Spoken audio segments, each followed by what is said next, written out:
But what if you are just a genuine atheist who just isn't convinced? You've read the Quran, you've read, let's say, the Old Testament, you've read actually all of these different books, and you've maybe even dedicated your life to it, which I would argue many have. I mean, Nietzsche, the reason why I think he, probably to me anyway, he's my favorite atheist because he actually took things seriously, and I respect him for that. Like he was a philologist. He understood how to look at context, as far as I can tell anyway, from his profession anyway. But say this person was just genuinely looking for truth, and he just genuinely wasn't convinced. He just looked into these all his life. He was open to God, but it just wouldn't go. It wouldn't go forward. Now, my impression from I guess theism in general, and the understanding of God, is that person would go to hell, and they'd be punished for essentially doing their best all their life to understand truth, and just because they're not convinced, they get sent to hell anyway. Am I wrong in that on that conclusion? Because I feel like that's what theism as a whole, like monotheism, teaches, like all Yes. together. Yes. Could I you get help that. me with this? Yes. Because this is something that is, as I just have been trying to find the answer to this. I had the same problem, I think, just before I became Muslim when I was talking to someone about my parents. He said it was a similar problem. But this is the Islamic theological understanding based on the Quran itself. Okay. Mm-hmm. So the question presumes that sincere people will be punished. I can guarantee you that a sincere person will not go to hell. Guaranteed. But obviously, there is a definition of what sincerity means in the Islamic paradigm. But the reason I've mentioned this as almost like a rhetorical ploy just to get your attention is to make you think, look, why are we presuming our end? If someone is sincere, they will receive God's mercy and guidance, right? Generally speaking. And we believe that those who reject the truth are eligible for this kind of self-inflicted torment, if you like, right? Although God sends people to hell, but it's because of their own wrongdoing, their own hands, right? God didn't want them to go there, but they closed the door to God's guidance and mercy.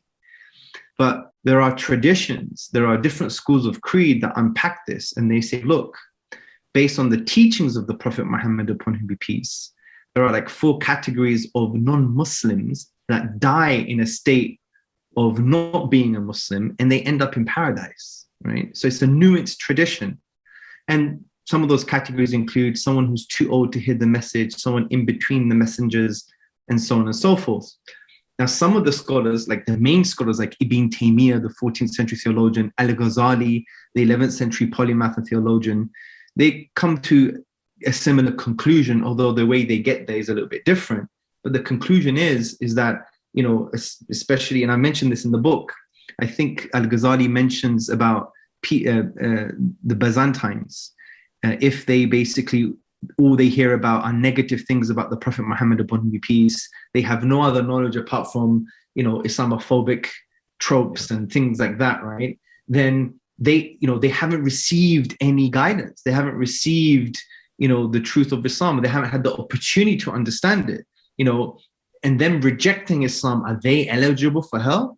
The scholars don't say that. The scholars say that God is just and he's merciful, and he's maximally just and merciful. His justice and mercy are to the highest degree possible without any deficiency and flaw. And therefore, no one will be treated unjustly. So see it from a top-down perspective, because we don't know the specifics. This is about the human heart. I may claim to be a Muslim, but I may not die in that state. May God protect me. But, you may claim not to be a Muslim, but you may die as a Muslim. We don't know what's going to happen in the next 10, 15, 20 years, or even 15 minutes, right? Right. So these are hypotheticals. What God wants you to understand is, if you are a person who does reject the truth, this is the spiritual consequence. If you identify yourself as sincere and you are accepting the truth, this is the spiritual consequence. And so on and so forth. So from that perspective, I'm just going to say what the famous classical scholar said, Sufyan al-Thawri. He said, if I had to choose between my mother and God to judge me on the day of judgment, I would choose God, because the Islamic position was always that God is more merciful and more just than anyone and anything you can imagine.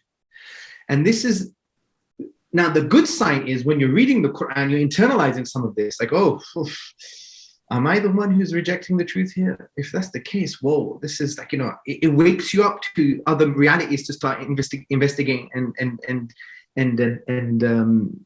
pursuing a path of truth. But at the same time, you have to allow the Quran to speak for itself, and you will come to the conclusion that God is more just and more merciful than anything and anyone I can imagine.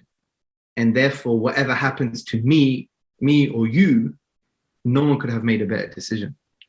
Given that's the case, and given that there are realities such as eternal bliss in paradise and eternal, almost self-inflicted torment, given that those realities are possibly true for the skeptic, it should encourage them to take this more seriously and be on the path of, right, what is the truth in this?